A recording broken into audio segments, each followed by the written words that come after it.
నా పేరు శ్రీకాంత్, మాది ఆర్మూర్ నియోజకవర్గం, నందిపేట మండలం, తలవేద గ్రామం.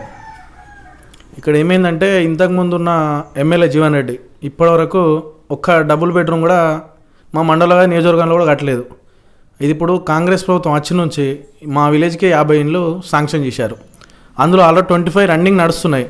ఆ 25 కూడా కంప్లీట్ చేస్తామన్నా. ఇంకో విషయం ఏంటంటే ఇప్పుడు ఇంతకుముందు ఏం చేశారు, 2 లక్షలు రుణమాఫీ ఇస్తున్నారు టీఆర్ఎస్ ప్రభుత్వం. ఇప్పటివరకు ఒక్కటి కూడా చేయలేదు. అది ఇప్పుడు మా రేవంత్ వచ్చిన తర్వాత ఆ 2 లక్షల రుణమాఫీ కూడా ఈరోజు లబ్ధి పొందినాం మేము.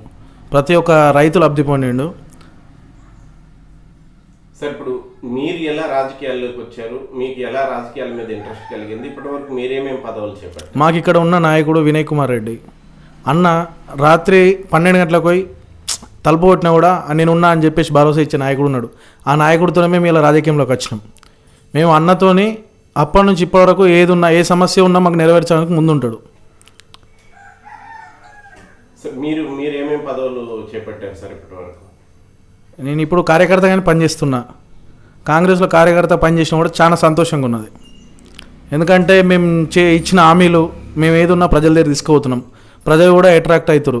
ఫ్రీ బస్ అనేది ఒకటి వచ్చింది, దానికి అందరు సంతోషంగా ఉన్నారు. ఇంకోటి ఏంటంటే సబ్సిడీ మన సిలిండర్ పైన, అది కూడా బాగానే ఉంది. అన్ని స్కీమ్స్ లేడీస్ సంబంధించినవి. ఇప్పుడు మళ్ళీ ఇది ఒకటి ఇందిరమ్మ ఇండ్లు కూడా చాలా బాగా నడుస్తున్నాయి అన్న. ఇప్పుడు ఎన్ని పూర్తయ్యాయండి? ఇప్పటివరకు 25 రన్నింగ్లో ఉన్నాయి, ఇంకా పూర్తి కాలేదు. అంటే ఒక 2-3 స్లాబ్స్ కూడా పడ్డాయి. ఇప్పుడు పైన ఫైనల్ ఉంది. బిల్లులు పర్ఫెక్ట్గా వస్తున్నాయి అన్న అందరికీ. కొంతమంది టీఆర్ఎస్ నాయకులు ఏం చేస్తారు అంటే ఇది పడట్లేదు అది అని చెప్పేసి ప్రజల్ని ఏదో చేయాలనుకుంటారు, కానీ ప్రజలు కూడా నమ్మే మాటలు లేరు. అలా మాటలు నమ్మద్దని కూడా ఫిక్స్ అయ్యారు ప్రజలు కూడా. సార్, ఇప్పుడు ముఖ్యంగా గ్రామాలలో ప్రజల స్పందన ఎలా ఉంది? అంటే ఇప్పుడు మీరు ఇచ్చిన వరకు హామీలు ఏమి నెరవేర్చారు? ప్రజలు ఏం చెప్తున్నారంటే అన్న, గత 10 సంవత్సరాల కింద రేషన్ కార్డ్ అనేది ఒక్కటి కూడా రాలేదన్న. గత ప్రభుత్వంలో, టీఆర్ఎస్ ప్రభుత్వంలో వాళ్ళు చెప్తారు మేము అది చేసిన ఏం చేసిరన్న, ఏం కూడా చేయలేదు. ఇప్పుడు మన ప్రభుత్వం వచ్చి నుంచి, కాంగ్రెస్ ప్రభుత్వం వచ్చి నుంచి ప్రతి ఒక్కరికి రేషన్ కార్డు వచ్చిందన్న. రేషన్ కార్డు వచ్చిన వాళ్ళకు కూడా సన్న బియ్యం వస్తుంది, ఇంతకుముందు దొడ్డు బియ్యం. అది తినలేకపోతుండన్న. అది ఎట్లా వచ్చిన దళారులకు ఆలీలకు అమ్ముకొని కొన్ని ఇబ్బందులు పడుతుండే. కానీ ఇప్పుడు ప్రతి ఒక్కరు ఇంట్లో తిని మంచి సంతోషంగా ఉంటున్నారన్న. ఇక్కడ కూడా అన్న ఇప్పుడు ఇదేంది, ఇప్పుడు ఆరోగ్యశ్రీ ఉందన్న. ఆరోగ్యశ్రీ కూడా ప్రతి ఒక్క పేదలు కూడా ఇప్పుడు లబ్ధి పొందుతారన్న. మళ్ళీ ఇంకోటి ఏంటంటే రైతులకు కూడా బోనస్ వస్తుంది 500. ఇంతకుముందు ఏమి ఇస్తానన్న, వారేస్తే ఊరని చెప్పిండు. కానీ ఇలా వారేస్తే 500 బోనస్ అనేది ప్రజలకి వెళ్ళిపోయిందన్న. ప్రతి ఒక్కరు సన్నపాట్లు వేస్తున్నారు. ఇప్పుడు ఎక్కడ చూసినా మా దగ్గర అయితే అన్న వరి పంటలు ఎక్కువ ఉంటాయి. ప్రతి ఒక్కరు వారేస్తారు. మాకు బోనస్ వస్తా అనే ధీమాతో ఉన్నారు. 100% కూడా ఇస్తారు, గవర్నమెంట్ ఇస్తుంది కాబట్టి ప్రజలు కూడా దానికే మొగ్గు చూపుతారు అన్న. ఇంకో విషయం ఏంటంటే అన్న, ఇట్లా జరుగుతుందన్న. ఇప్పుడు ప్రభుత్వం మంచిగానే ఉందన్న. మాకు ఇప్పుడు ప్రజలు కూడా చాలా సంతోషంగా ఉన్నారు. సరే, ఇచ్చిన హామీలు అమలు చేయట్లేదు, కాంగ్రెస్ పార్టీ పాలనలో ఫెయిల్ అయిపోయిందని చెప్పి ప్రతిపక్షాలు ఆరోపిస్తూ ఉన్నాయి. మరి దీని మీద మీ కామెంట్ ఏంటి? సరే అన్న, దళితులకు 3 ఎకరాల భూమి అన్నారు. ఎక్కడ ఇచ్చిరన్న? ఎక్కడ కూడా ఇవ్వలేరు.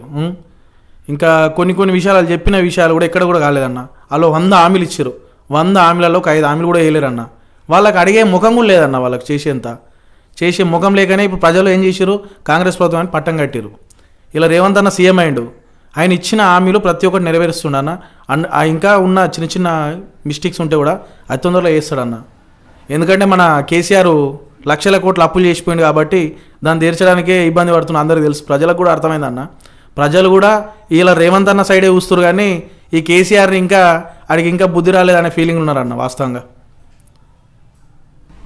అన్న, ఇప్పటివరకు 80 నుంచి 90% వరకు హామీలు నెరవేర్చినామన్న. ఇంకో 10% ఉండొచ్చు. అది కూడా మరి రేవంత్ అన్న 100% చేస్తాడు, మాకు నమ్మకం ఉంది. మా పాలన ఎట్లా ఉందంటే, ముందు వాళ్ళ పాలన ఎట్లుందంటే వాళ్ళు ఒక మంత్రి కలవాలనుకుంటే కూడా ఎక్కడ పోయి ఒకళ్ళ రికమెండేషన్ తీసుకొని పోయేది ఉండే. ఇవాళ పోయి మా సంతోషంగా మా ఇన్ఛార్జీలు, మా నాయకులు, మా కార్యకర్తలు కూడా కలుపుతారు మా సీఎంని. ఈ కలిసే అవకాశం ఎట్లా వచ్చిందంటే ప్రజాపాలన కాబట్టి ప్రజల దగ్గరికే పాలన వస్తుందన్న. మొన్న కూడా అన్న కామారెడ్డి పక్క కాన్సెస్ మాకు దగ్గరనే కాబట్టి అక్కడ కూడా ఇది వర్షాలు పడితే కూడా వచ్చి సందర్శించిపోయిండు. ఎప్పుడు కూడా కేసీఆర్ బయటకు వెళ్ళాడు, ఫామ్ హౌస్కి వెళ్ళి బయటకు వెళ్ళాడు ఆయన. మరి త్వరలో స్థానిక సంస్థల ఎన్నికలు రాబోతున్నాయి.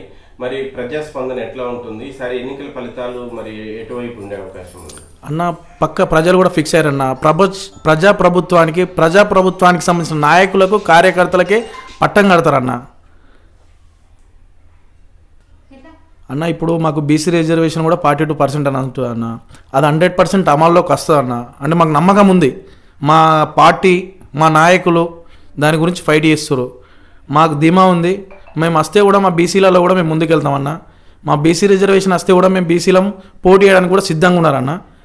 అది అతి తొందరగా రావాలని మేము కూడా అందరం కోరుకుంటున్నాం. మేము రేవంత్ అన్నకు మా బీసీ నాయకులకు అందరికీ ధన్యవాదాలు కూడా తెలుపుతామన్న.